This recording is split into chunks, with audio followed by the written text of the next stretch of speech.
You want to know how to make an amazing cup of coffee in just a few minutes? Well, here's a way to do it, and you don't need a big fancy coffee maker for this, but it is a killer cup of coffee, I promise you. This is called a French press coffee maker.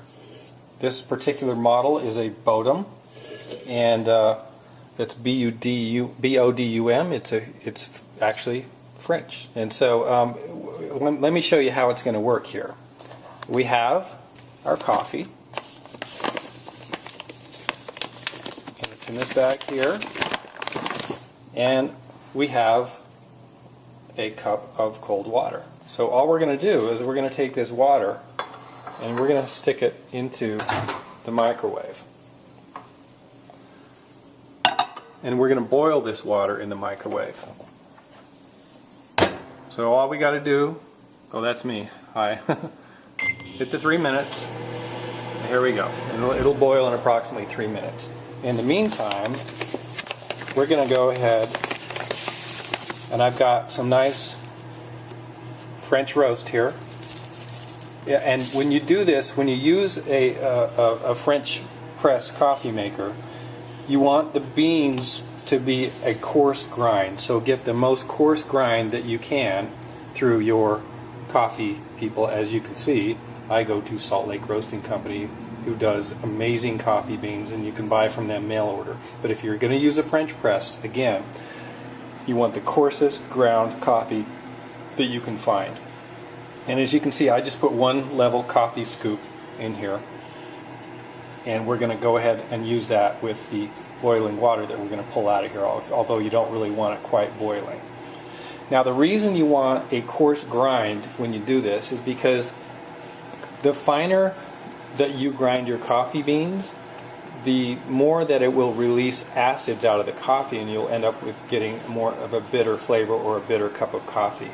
So if you can use really coarse grind, then you will have better tasting coffee.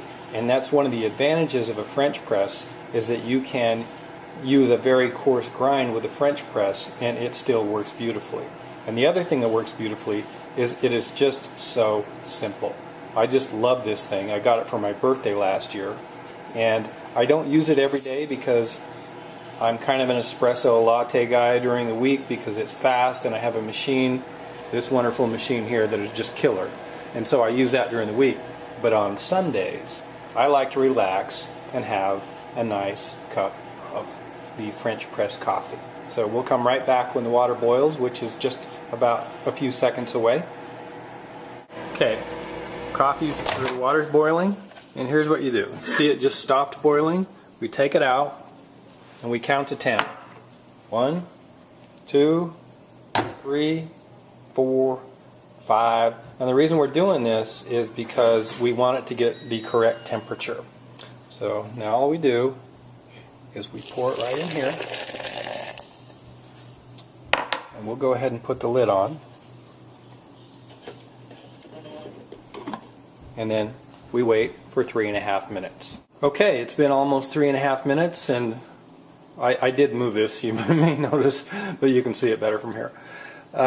Why 3.5 minutes? Well, that's just what works. If you go too long, then you're just not going to get that fresh flavor, and if you don't go long enough, then it just hasn't had time to properly extract the coffee. So now what you do is you just take this and you push the plunger down slowly, because you don't want to splatter coffee all over. And I didn't make very much, and normally if you're making a full pot, it's clear up here and you're pushing the plunger all the way down through it. But that should work just fine. And we're going to pour it right out. And there will be sediment in the bottom of this thing. And so when you're pouring out, you don't want to tip it over too much. Just let that come out as much as it does. Now, this is a very strong cup of coffee. I like coffee strong. If you don't like it that strong, just use more water, less grounds, whatever. But you will not find a better cup of coffee.